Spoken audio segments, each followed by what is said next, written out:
Boa noite, irmãos. Ô, desliga esse ventilador aqui pra mim, velho. Ou vira ele pra lá, sei lá. Porque senão minha Bíblia aqui, eu tô usando Bíblia de papel, né? A gente vai percebendo que pela questão de usar celular, eu comecei a ficar mais lento para achar coisas na Bíblia, né? Pelo fato de não manusear. Porque no celular é muito fácil. Então, treine isso também, viu, em casa. Às vezes a gente acostuma tanto usar essas coisas digitais, não que seja ruim, até mesmo o Bíblia em MP3, né? Mas a gente começa a ficar lento. Então eu estou tentando usar a Bíblia de papel para consertar isso daí. Irmãos, nós vamos falar hoje sobre ainda a mesma temática que nós estamos trabalhando durante o mês, que é o desafio da gente ver o irmão, da gente ter compaixão e sentir a dor uns dos outros e entender a responsabilidade que Deus tem trazido a nós acerca disso, né? Como deve ser o nosso posicionamento, a nossa maneira de viver, como deve ser a nossa consciência a respeito da ideia de família. E, obviamente, a gente tem que, às vezes, fazer algumas desconstruções e depois tentar buscar na palavra de Deus o que a gente tem como sólido fundamento, né? O que Deus traz para nós como padrão, como que a gente deveria estar vivendo. E dói.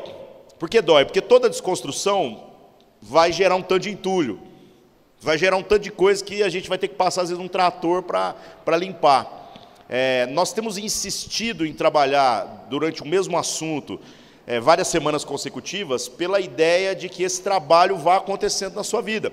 Não pelo nosso esforço, mas pelo esforço da palavra na sua vida, que vai clareando, vai então mudando a sua relação com a igreja, com as pessoas, com o evangelho, né? Então, dentro dessa ideia da gente tentar enxergar o irmão, tentar compreender a nossa responsabilidade, uma das desconstruções importantes a serem feitas é sobre como a nossa relação com a igreja tem sido uma relação que foi diluída pelo uso, diluída pela percepção equivocada do que é a igreja. Eu já falei isso em diversas ocasiões, né, mas eu acho que é sempre bom repetir. As pessoas começaram a bater no peito na nossa geração e reivindicar coisas que não são bíblicas. Elas dizem, eu sou a igreja, simplesmente porque compreendem que se o Espírito Santo habita em mim e não em prédios, não em templos construídos por mãos humanas, então a igreja sou eu. Mas a Escritura não fala isso. Aliás, o Espírito Santo nem habita em você. Isso é uma inverdade. O que a palavra diz é que o Espírito Santo habita em nós, não em mim. E isso é uma diferença gritante. Toda vez que você estiver cantando uma música ou você estiver lendo alguma coisa que parece com o Evangelho, com a Escritura, se o negócio estiver focado no eu, pode ter certeza que ele estará equivocado, a não ser que ele lide com a responsabilidade do pecado. A única coisa que é sua e exclusivamente sua é a sua responsabilidade acerca dos pecados que comete. Mas com relação a todas as coisas boas, tudo aquilo que o Pai deu para a família, isso não é meu. Isso não é para mim, isso é para nós. Então, até mesmo a salvação, porque tem gente que acha que a salvação é uma coisa que Deus deu para mim. Se Deus quisesse salvar a minha vida, Ele me levava. E aí Ele me guardava numa caixinha, num armário, lá no guarda-roupa celestial dEle, onde ninguém pudesse tocar na minha vida. O propósito pelo qual nós vivemos é que a salvação de Deus, que se manifesta através da minha vida, se torne um instrumento de salvação para a vida dos meus irmãos. Então não é sobre mim, é sobre nós. Toda vez que o eu ocupar o lugar do nós, tem alguma coisa errada. E como eu falei, o Espírito Santo, a Escritura diz isso. Não diz, tu és o templo do Espírito Santo, ou tu és a casa espiritual, tu és a edificação de Deus. Fala, vós sois. É vós, é vocês. O Espírito Santo está em mim e em você, desde que haja em nós a consciência de que fazemos parte de um só corpo. Então, irmãos, as individualidades vão ter que ser renunciadas. Elas vão ter que ser colocadas aos pés da cruz e dizer assim, Senhor, a minha vida te pertence. A minha vida agora pertence à família de Deus. E é luta. Por quê? Porque ninguém quer assumir responsabilidades. Pensa na família dentro da sua casa, o quanto já é problemático lidar com as crises existenciais dos parentes. Não é difícil você, de repente, ter um pai que não alcançou o padrão que você gostaria que alcançasse. Você ter uma mãe, né, que, de repente, não é a mãe que você gostaria de ter tido. Ou você tem um filho que não é o filho que você achou que te faria feliz. Deus trabalha acerca dessa construção de responsabilidade de uma maneira progressiva. E nós sabemos muito bem onde essa história termina. Ela termina em Cristo, que é o irmão mais velho de todos nós, e que se posiciona diante da família dizendo assim: pode bater aqui, ó, pode mandar aqui. Ah, mas lá, o pecado, manda aqui. E ele leva sobre si a responsabilidade da família. Ele é aquele que aplaca a fúria da justiça de Deus, porque ele se coloca diante do Pai e diz assim: eu respondo pelos meus irmãos. Eu respondo por aqueles que o Senhor me chamou para serem parte dessa família. Nós, infelizmente, vamos caminhando aos trancos e barrancos. Nós não queremos nos responsabilizar nem pelos da nossa casa. Por quê? Porque as pessoas nos decepcionam. E o mais difícil, né, é que nós também decepcionamos as pessoas. Nós estamos longe daquilo que é ser um pai ideal, um filho ideal, um marido ideal, uma esposa ideal. Nós estamos longe. Agora, como permitimos que essa palavra de Deus, então, vá tomando a nossa vida e vá transformando isso daí? Vamos pensar numa coisa. Se você é filho e o seu pai não corresponde àquilo que é o dever de um pai, porque o padrão de paternidade que a Escritura traz para nós é elevado demais. É Deus. Então, se o seu pai não corresponde, obviamente, toda vez que você olhar para o seu pai, você vai se frustrar. A mãe, então, é mais complicado, e é bom falar nisso, até porque nós estamos no Dia das Mães, e esse é um assunto que vai ficando, às vezes, meio negligenciado. Vocês já viram umas discussões que estão rolando na internet, que o pessoal fica assim, por causa daquele filme, A Cabana, né? Vá ver o filme, viu, irmãos? Abra sua mente, aquilo lá não é teologia, mas é uma historinha legal, que pode te inspirar. E a temática principal do filme é como Deus se apresenta de uma maneira diferente. Tá? Quem já leu o livro já sabe como é que termina, não vou dar spoiler aqui, porque é sacanagem, né? Mas é sobre como Deus se apresenta de uma maneira diferente. E aí a galera entrou num debate na internet, querendo dizer assim, não, mas como que Deus pode ser representado? E aí os caras, não, mas eu posso representar Deus por um cachorro. Eu posso representar Deus por uma mulher. Aí nós tocamos na ferida, né, irmãos? Tempos politicamente corretos. E a Bíblia diz para nós que a representação perfeita de quem Deus é Jesus. Foi Deus que fez Jesus do jeito que Ele queria fazer. E o ruim dessa história, para os tempos que a gente vive, é que essa representação visível é homem, heterossexual, e o pior, é feio, a Bíblia não fala que ele é bonito, e a gente às vezes canta umas canções, né? Jesus, tu és lindo. Eu não sei de onde nós tiramos isso, né? A beleza de Jesus não pode estar atrelada às feições dele, porque a própria Escritura fala que não havia nele beleza nenhuma. Você pode achar que ele é lindo por conta da glória de Deus, do amor de Deus, beleza. Mas a Escritura não aponta para essa beleza. E tem gente que ainda exagera, né? Ai, Senhor, tu és cheiroso. Aí eu fico assim, velho, considerando que Jesus andava com pecadores, com prostitutas, com gente de verdade. Então, quando você estiver andando na rua e passar aquela prostituta de R$5, tá ligado? Que trabalhou a noite inteira e está fedendo aquele suor de uma noite ruim, de ter sido tratada como lixo, a hora que você sentir aquele cheiro, tenha certeza que esse é o aroma de Cristo. Que era com essas pessoas que ele estava. E alguns podem dizer assim, nossa, mas essa visão então não é uma visão machista. Não, irmãos. Sabe por quê? Porque existe o papel da mulher e o papel da mãe na história, e que é um papel extraordinário. Podendo Deus, sendo um homem e sendo aquele que responde, ou seja, o responsável, estalar os dedos e resolver todas as coisas, ele não atropela a natureza feminina daquilo que é a construção do reino de Deus. E se você nunca parou para pensar, a parte feminina do mover de Deus é a igreja. Ela é a noiva, ela é a mulher. Cristo não atropela, Ele não violenta, Ele não a força a ser algo que ela não consegue ser. Então, quando você olhar para a igreja e ver defeitos, cuidado com as observações que você faz. Porque Cristo não vê defeitos nela, mesmo a gente sabendo que ela está cheia de defeitos. Ele é o homem que se coloca e diz assim: eu dou a minha vida para que ela seja a melhor mulher que vai existir sobre a face da terra. Está certo que ele vê através do filtro do seu próprio sangue, né? Ele a santifica, ele é o fiador, ele garante que ela seja correta. E nós, como nós então assumimos essa responsabilidade? Como nós encaramos a relação com a igreja? Será que nós entendemos que somos todos parte dela, de modo que se Deus é o meu pai, eu vou acabar enxergando a igreja como minha mãe? E será que nós também trabalhamos como filhos para viabilizar a glória da noiva de Cristo? Para que ela expresse com exatidão aquilo que é a vontade de Deus? É complicado. A semente de Deus, né, o sêmen de Jesus, a semente, é fertilizada e é gerada a vida no útero da igreja. E, portanto, irmãos, não há, de maneira alguma,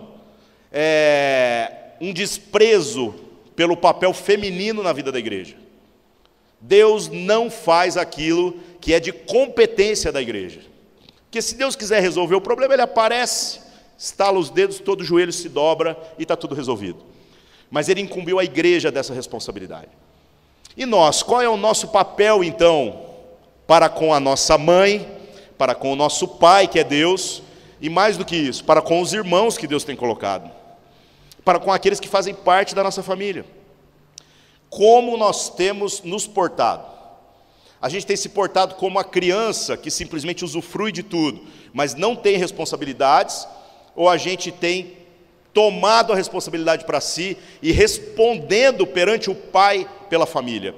Isso é uma atitude de criança, não é? Você já viu que pega você e a sua irmã, o seu irmão, quando vocês eram criança, e aí vocês estão jogando bola na sala de jantar. E aí tem aquela cristaleira da sua mãe, que também era da sua avó, que provavelmente era da sua bisavó, e que é intocável. Você pode rasgar a Bíblia, mas não quebra um negócio daquele. Aí, você vai jogar bola ali. Por quê? Porque você é criança. Você não é responsável. E o mais interessante é que não dá para cobrar de você uma maturidade que você não tem. E aí você está jogando bola, de repente, dá uma cortada muito forte, e a bola espirra, bate no negócio e quebra. Quando quebra o negócio, o que a gente faz? A gente sai os dois correndo para contar para a mãe. Não é verdade? Para contar para o pai. Porque quem chegar primeiro responsabiliza o outro. Quem chega primeiro fala assim: não, a gente estava jogando bola, eu sei que estava errado, mas eu mandei para ele, e ele é que bateu por último na bola. Jesus não faz isso. A postura de Jesus diante do Pai é diferente. Jesus não faz isso nem com a igreja, que é a noiva dele. Ele diz assim: Pai, eu sei que o Senhor é justo, e a sua ira com relação ao pecado, com relação a tudo aquilo que te aborrece, isso aí tem que promover sofrimento, morte, isso tem que promover de alguma maneira um castigo. E o que Jesus diz? Ele diz assim: castiga a mim. Não castiga os meus irmãos, castiga a mim. E aí eu separei aqui 3 textos, irmãos, onde a gente vai vendo que essa atitude de Jesus se apresenta na Escritura numa progressão, sobre como lá na queda nós vivemos a dificuldade de assumir a família, de enxergar o irmão, de ver a incapacidade dele de responder perante o Pai, pelas coisas que faz, pelos problemas que vive, pelos pecados que comete, e sobre como Deus vai levantando homens e mulheres ao longo da Escritura, que vão se tornando adultos, que vão se colocando diante de Deus e chamam a responsabilidade. Esse assunto é tão legal, porque eu consegui achar um monte de exemplos. Eu poderia ficar aqui horas falando sobre isso, porque é maravilhoso. A Escritura vem numa progressão de revelação até que a gente chegue em Cristo. Como a gente não vai, obviamente, gastar tanto tempo, eu separei 3 textos aqui. O primeiro deles está em Gênesis capítulo 4. Então abra sua Bíblia aí, comecinho.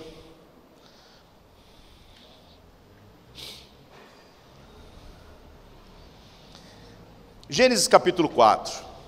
Qual é o contexto dessa história? Deus cria Adão, há a queda, uma quebra da relação entre o homem e a mulher. A mulher e o homem param de ser vistos por Deus como um só ser, e a mulher então ganha um nome só seu.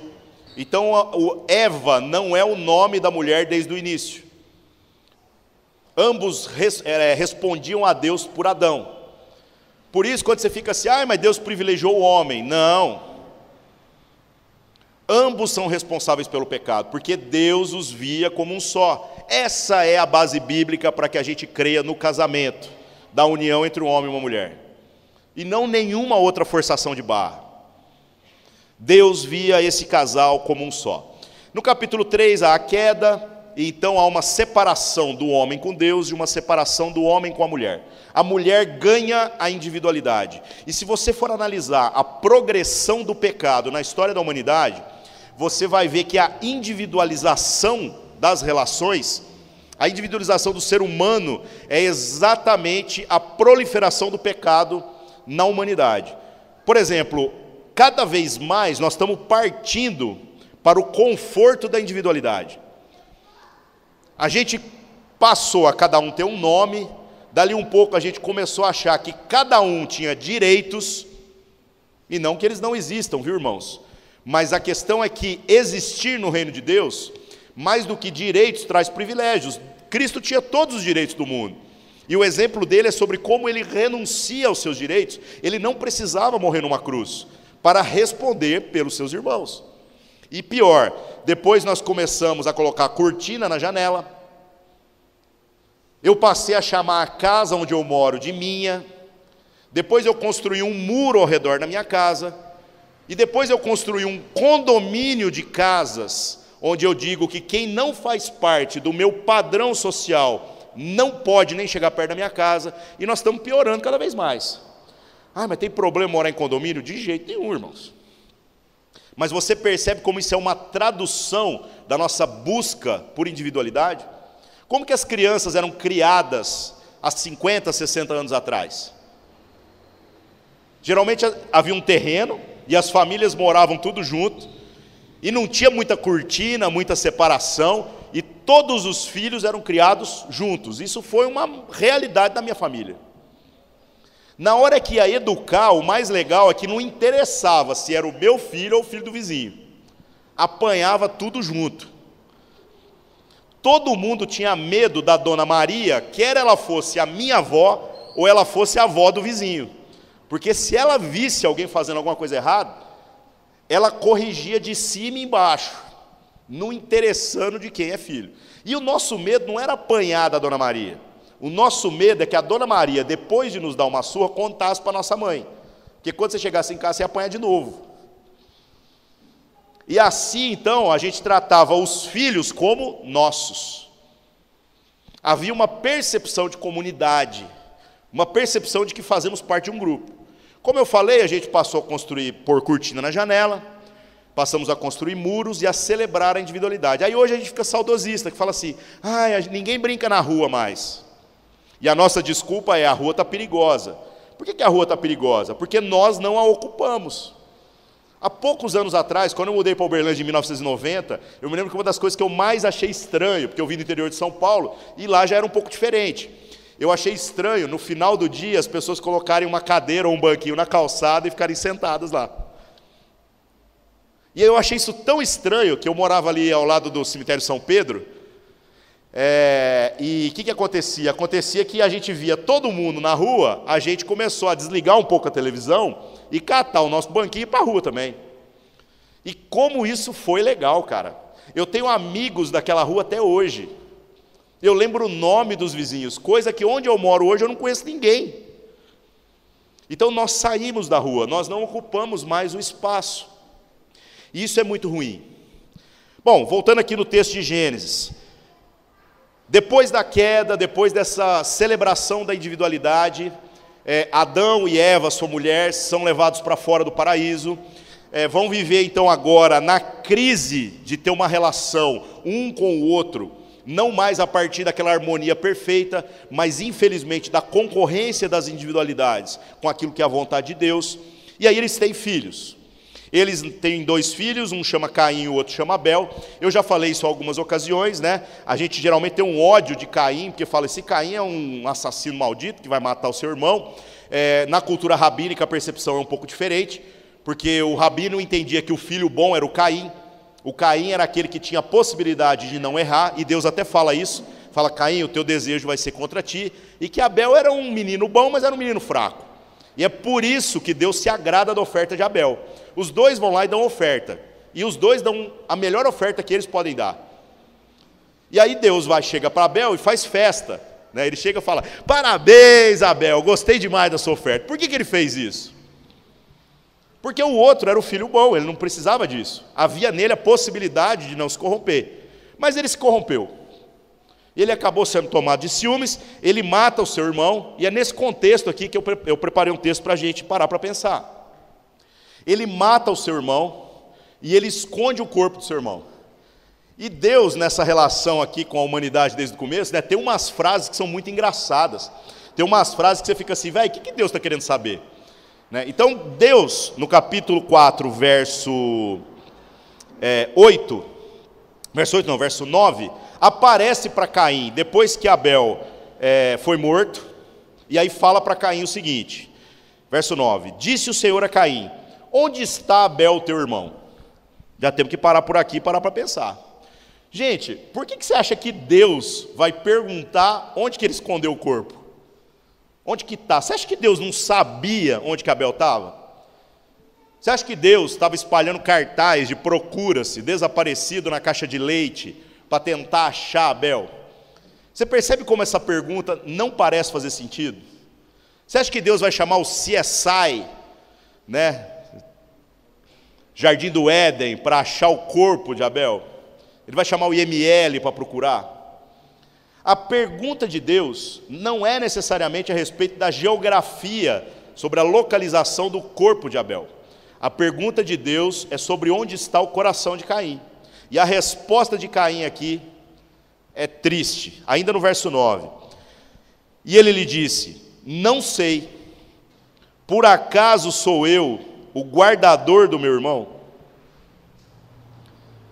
Isso aqui, meus irmãos, é o exemplo clássico de uma pessoa que não compreendeu a responsabilidade para com a família. Porque sabe o que é o mais difícil? É que quando você olha Cristo e como ele se posiciona perante a igreja, perante o Pai e perante os irmãos, a resposta que obviamente a gente vai dar para Caim é sim. Você foi chamado por Deus para ser responsável pelos seus irmãos. Trazendo isso para o nosso contexto agora. O meu pai não é o pai que eu gostaria que ele fosse. Mas quem entendeu a vontade de Deus fui eu, não é o meu pai. Então eu, como filho, eu não posso ocupar o lugar do pai na família. Porque eu não sou pai, eu sou pai na minha casa. Na casa dos meus pais eu sou filho. E se houver uma inversão de papel, nós vamos gerar um problema. Um homem tentar ocupar o papel da mãe dentro da família vai gerar um problema. Porque nós não fomos feitos por Deus, nós não temos as faculdades necessárias para ser mãe. Não, mas eu sou competente, mas não é para você. Da mesma maneira que uma mãe tentar ser pai. Uma família que às vezes não tem o pai e mãe, quem vem desse contexto sabe do que eu estou falando da dificuldade. Como é difícil uma família onde faltou o pai ou a mãe, da gente ter sólidos referenciais. Agora o filho não pode ocupar o lugar dos pais. Mas o filho vai ter que chamar para si a responsabilidade de viabilizar no pai para que ele seja o melhor pai que ele vai conseguir ser. O filho vai ter que chamar para si as dores e a responsabilidade. O filho vai ter que olhar para o irmão e vai ter que se responsabilizar por ele. Ele vai ter que, às vezes, sofrer o dano e sofrer até algumas dores para a viabilização da família.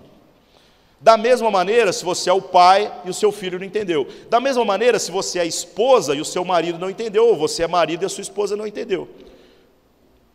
Sabe de onde vem as nossas crises de relacionamento? De quando a gente começa a colocar diante de Deus e diante das pessoas, que a pessoa que Deus trouxe para a relação familiar não é aquilo que eu gostaria. Irmãos, dói a gente pensar que descartamos pessoas segundo a nossa conveniência.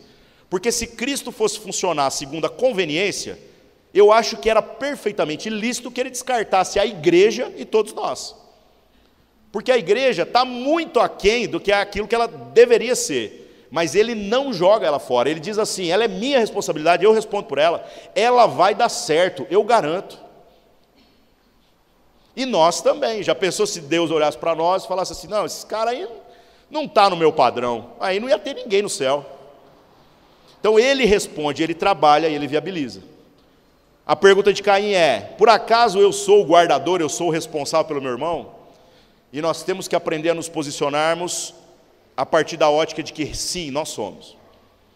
Nós somos aqueles que respondem pelo outro. Então aquilo que Deus colocou na sua vida como bênção, como virtude, como prosperidade, quer seja material ou emocional, ou de qualquer natureza, tudo isso não é para você, é para nós.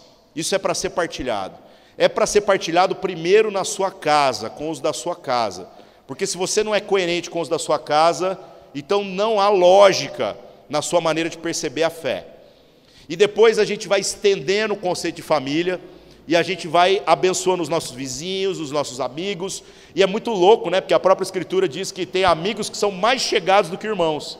Isso é um privilégio, você enxertar gente na família, gente que passa a chamar sua mãe de mãe, o seu pai de pai, passa a te chamar de irmão, não só da boca para fora, mas passa a viver como família. Então, irmãos, Caim tropeçou nisso daqui. Caim é aquele que o maior pecado dele não é nem o assassinato que ele comete para com seu irmão. O grande erro é ele não se responsabilizar por aquilo que ele faz. Ele não se responsabilizar pela família. E aí o outro texto que eu achei aqui, está em Gênesis, capítulo 45. Outro homem, outro contexto, outra dimensão de relação com Deus e de percepção acerca da responsabilidade para com a família. Eu estou falando de José, um dos filhos de Jacó, que, de certo modo, por conta das visões, dos sonhos que Deus dava para ele, é porque Deus também deu uns sonhos para ele muito doido, né? Deus dava uns sonhos que, quando ele contava os sonhos na família, o pai e os irmãos entravam em crise, falavam assim, espera aí, esse sonho aí está dando a entender que Deus te chamou para alguma ocasião especial. Que no final, nós todos, mesmo você sendo o irmão mais novo, vamos ter que ajoelhar diante de você. E José, por mais que pareça que ele está provocando ciúme na família, ele está apenas comunicando o sonho que Deus deu. E repetidas vezes ele tem o sonho que traz como significado a mesma coisa, de que o seu pai e os seus irmãos se curvariam perante ele, mesmo ele sendo o filho mais novo. Os irmãos, movidos de ciúme, pegam José e resolve matar ele. Mas na hora H, vacilaram, falou, pô, o sangue do nosso irmão vai ficar sobre nós.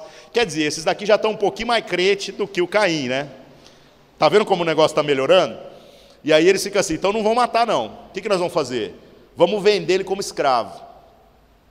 Eles jogam ele dentro de um poço seco, espera passar uns mercadores, e é engraçado que os mercadores, a Bíblia diz que são os ismaelitas. Abraão teve 2 filhos, né? Isaque e Ismael, que foi fruto de uma relação com uma serva que eles tinham, e que Deus falou que a descendência dele não seria chamada Ismael. Ismael é o descendente de todos os muçulmanos, e Deus disse que iria abençoá-los também, em serem uma grande nação, porque querendo ou não, eles são filhos de Abraão. Olha que coisa louca, olha que balaio de gato que vai virando uma crise familiar, hein? Aí passa os ismaelitas, ou seja, esse povo que 3 gerações atrás Deus mandou botar para fora, mas que tem a mesma descendência. Os irmãos de José vendem ele como escravo. Os caras compram ele, catam ele como escravo, leva ele para o Egito. Chega no Egito, ele vai trabalhar numa casa. Aí dá um rolo lá, porque o cara era íntegro demais. A mulher do patrão queria, você sabe, né? Fazer uns paranauê com ele lá. E ele fugiu. Como ele fugiu, a mulher inventou uma história, difamou ele, dizendo que ele é que atacou a mulher. Por causa disso, ele foi parar na cadeia. E se você não sabe dessa história, você precisa assistir aquela novela da Record, né? Os 10 Mandamentos. Eu não vou contar tudo aqui, porque senão vou dar muito spoiler, né? Ou também a Bíblia, né? Tem gente que acha que a Bíblia foi escrita baseada na novela. Não, não é, viu, gente? Mas essa história é muito louca. O que acontece é que José, um monte de circunstâncias vão acontecendo, e ele sai de um homem que foi vendido como escravo a uma pessoa que vai parar na cadeia, e passam-se alguns anos, ele se torna o vice-faraó. Ele se torna o príncipe do Egito. O cara sofreu o dano dos irmãos, o cara se ferrou por causa dos ciúmes que eles tiveram, o cara sofreu na mão de uma mulher que fez uma acusação injusta, foi parar na cadeia e ele não levanta a boca, não abre a boca para reclamar da família. E aí Deus coloca esse cara como aquele que é o administrador do faraó. Acima dele só tinha o faraó. Isso quando o Egito estava bombando, eram os Estados Unidos da época, saindo dinheiro pela janela. E tudo isso porque ele teve uma visão de que haveria 7 anos de fartura e depois 7 anos de fome. O faraó, quando viu que o que ele falou fazia sentido, disse assim: eu vou pôr esse cara então para cuidar da parada. Então você vai administrar tudo, já que você é o cara que tem a visão. E ele durante 7 anos junta dinheiro, junta alimentos e estoca muito. Quando veio os 7 anos de fome, e realmente o sonho deles cumpriu, os povos de todas as nações ao redor vinham ao Egito para comprar alimento. Porque eles eram os únicos que tinham esse conhecimento para poder estocar. Dentre esses que vêm comprar, quem aparece? Os irmãos de José. Que Jacó, o pai deles, que aqui na Bíblia já está com o nome de Israel, né, é a mesma pessoa, no desespero da fome, fala assim: cada que nós temos de dinheiro, vai lá e compra alimento. Agora imagina o José, está lá trabalhando, está se dando bem, já tem a casa dele, tem um emprego estável, plano de saúde, tudo resolvido. Um cara que não tem problema, que venceu na vida é José. E aí aparecem os seus irmãos para comprar alimento. O cara treme nas bases a hora que ele vê os irmãos. E aí ele arma um monte de umas arapuca aqui, né? Porque ele quer informações a respeito da família. Os irmãos não reconhecem ele, porque quando ele foi vendido ele era mais moleque, mais assim, adolescente, jovem, e aí já tinha se passado aqui mais de uma década. E ele devia estar maquiado, provavelmente, com aqueles paranauê na cabeça, né? Afinal, ele era um príncipe. Aí, o que acontece na história? Ele faz com que esses irmãos voltem a Canaã e tragam o irmão mais novo, porque ele descobre que depois que ele morreu, o pai ficou tão triste, mas tão triste, porque ele era o caçula, era o filho que o pai agradava mais, né? E o pai teve mais um filho, que é Benjamim. E quando o pai mandou esses caras para comprar comida, não mandou o Benjamim, porque ele falou assim: rapaz, eu não aguento mais uma tristeza dessa. Se acontecer alguma coisa com meu filho caçula, eu morro. Então eu vou mandar uns mais velhos, né? Porque senão eu não vou aguentar. Quando os mais velhos chegam lá, ele fala assim: não, eu não sei se essa história que vocês estão contando é verdade, embora ele sabia que era verdade. Falou: para confirmar, vai lá e traz o irmão mais novo. A alegria de José era saber que ele tem um irmão que nasceu depois que ele foi vendido como escravo. E aí eles vão lá, trazem o irmão, e a gente entra no capítulo 45.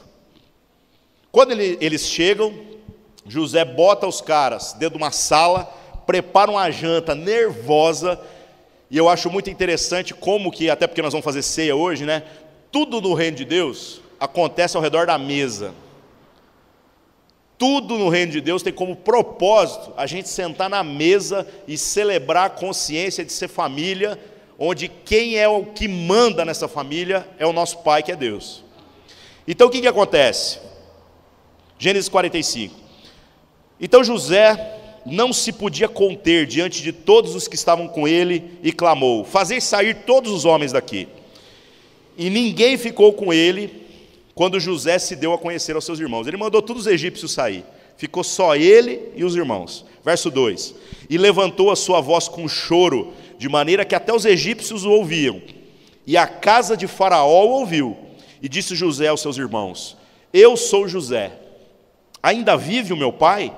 E os seus irmãos não lhe puderam responder, porque estavam pasmos diante da sua face.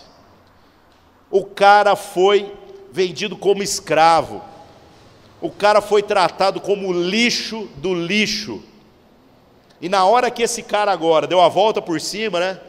deu um beijinho no ombro para poder agora fazer a vingança dele.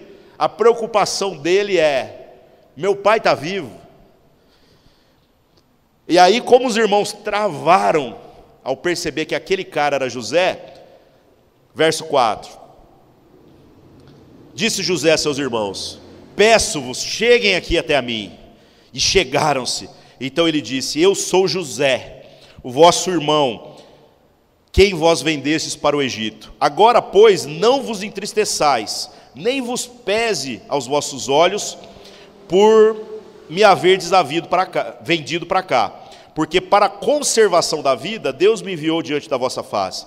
Porque já houve 2 anos e meio de fome na terra, e ainda restam 5 anos em que não haverá lavoura nem colheita.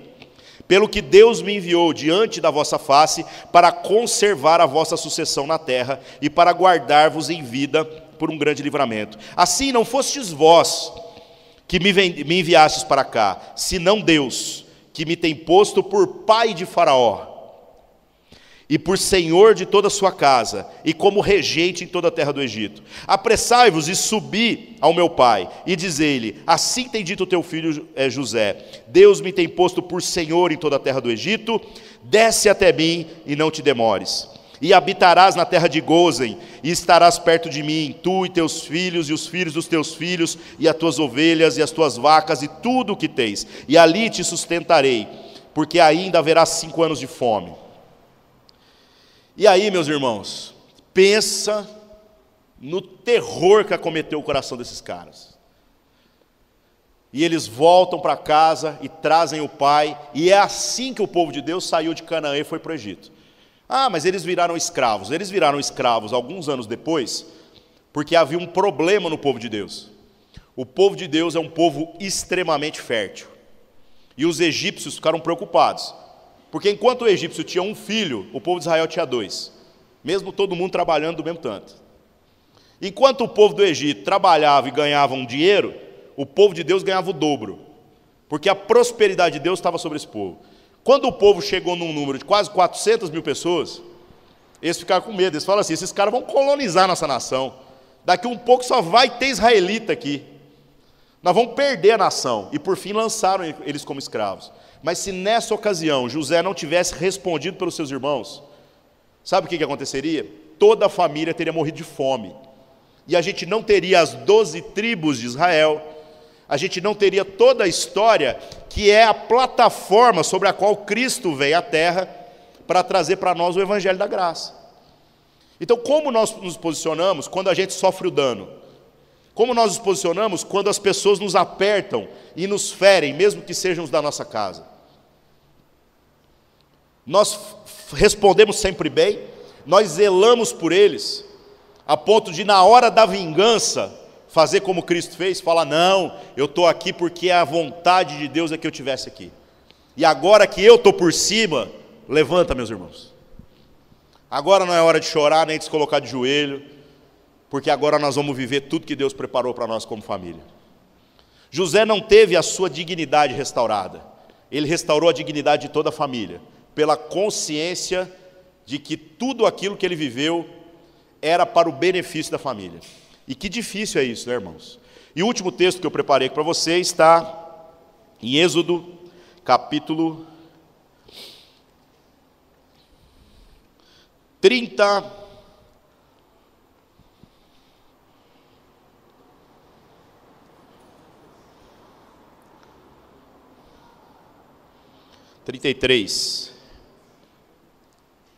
Perdi aqui.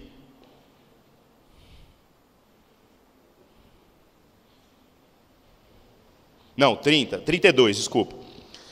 Êxodo 32, verso 30. Qual é o contexto? Esse povo que foi escravizado, ficou lá um tempão, é chamado por Moisés, você não viu a novela da Record, assista depois, saem, né, com grande poder, com grande glória, vão pelo deserto, e aí esse povo chega no pé do Monte Sinai. E aí você sabe como é que é a família, né? A família empenha a palavra em viver uma determinada coisa, mas nós decepcionamos uns aos outros, porque a gente é inconstante para com as palavras que a gente empenha. Então esse povo de Deus é um bando de irmãos que está sendo guiado por um cara mais maduro que é Moisés, chega no Monte Sinai e Moisés fala assim, olha, vocês ficam aqui de boa, eu vou subir lá que eu vou falar com Deus, porque Deus falou que ele vai passar a lei dele, que é o Antigo Testamento.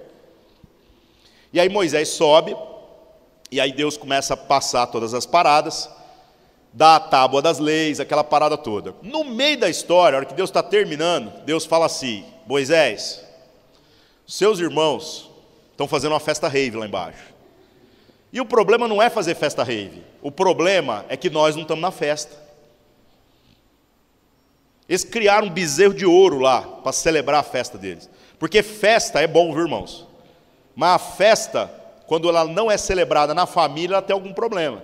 Quando você priva alguém da família de participar da sua festa, é porque tem alguma coisa errada. Então eles arrumaram um substituto para Deus, isso é idolatria.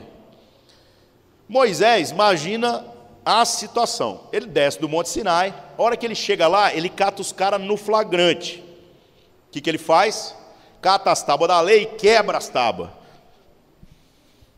Ele se ferrou por causa disso também. Deus teve que fazer outras tábuas.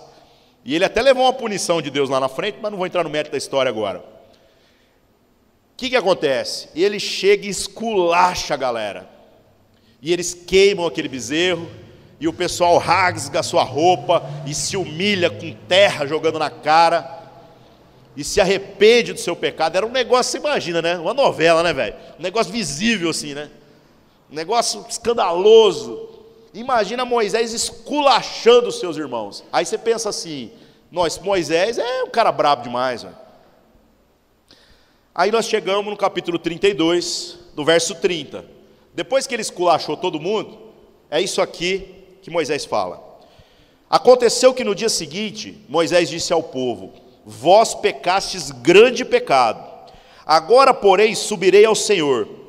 Porventura, farei propiciação pelo vosso pecado. Olha a atitude de Moisés, irmãos. Vocês pecaram. Se fosse eu, às vezes, o meu sentimento seria assim, quer saber de um negócio? Desisto. Vocês agora, se quiser falar com Deus, vai lá e sobe no monte. Aí Deus ia matar a todo mundo mesmo, né?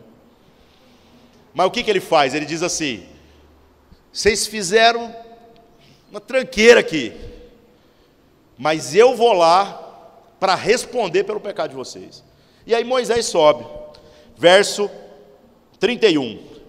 Assim tornou Moisés ao Senhor e disse, ora, este povo pecou, pecado grande, fazendo para si deuses de ouro.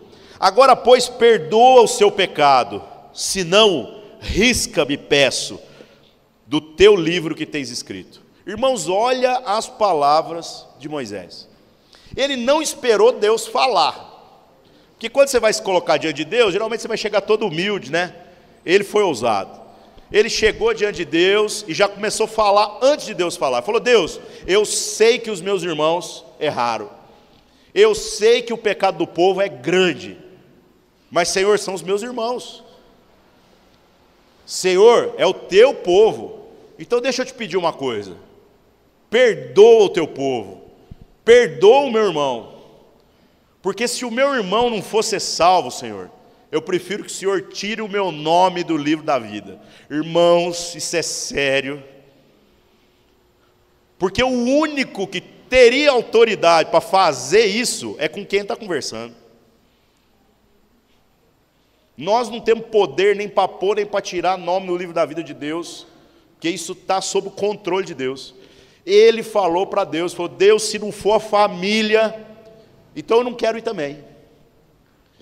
E eu começo a imaginar, gente, a alegria de Deus nessa hora. Como é que Deus deve ter esboçado aquele sorriso e descido aquela lágrima e falar assim, finalmente um homem aqui nessa família.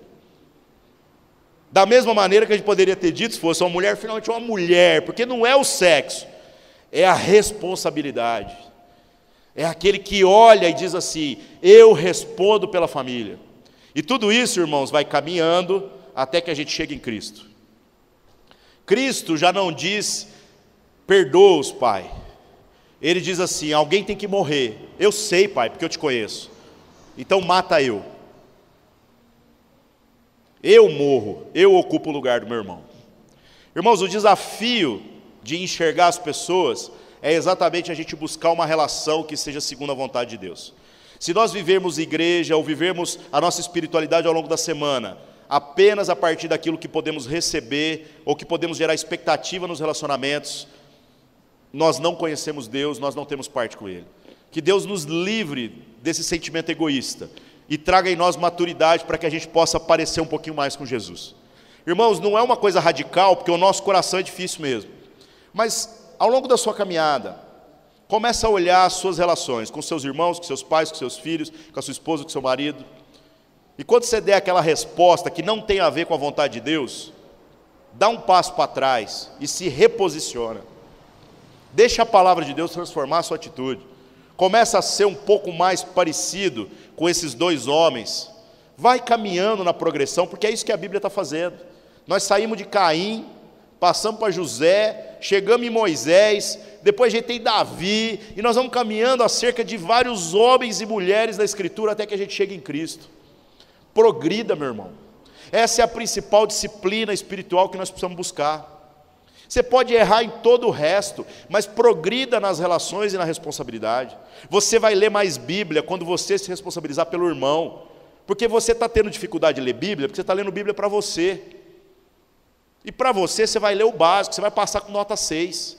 Mas quando você sentir a dor do seu irmão, quando você enxergar ele e ver a luta que ele vive, você vai precisar dar uma palavra de Deus para ele, aí você vai ver como é que você vai devorar a Bíblia. Você está orando pouco, porque você está orando por você. Quando seu pai, sua mãe, seu irmão está no hospital à beira da morte, já viu como todo joelho se dobra? Já viu como todo mundo vai lá e ora durante horas e horas com muitas lágrimas? A gente não está se importando com a família que Deus tem nos dado. E a gente vai orar mais quando a gente passar a enxergar as pessoas. Que a gente clame por misericórdia para que Deus mude o nosso coração nesse sentido. Amém? É isso daí, Deus abençoe.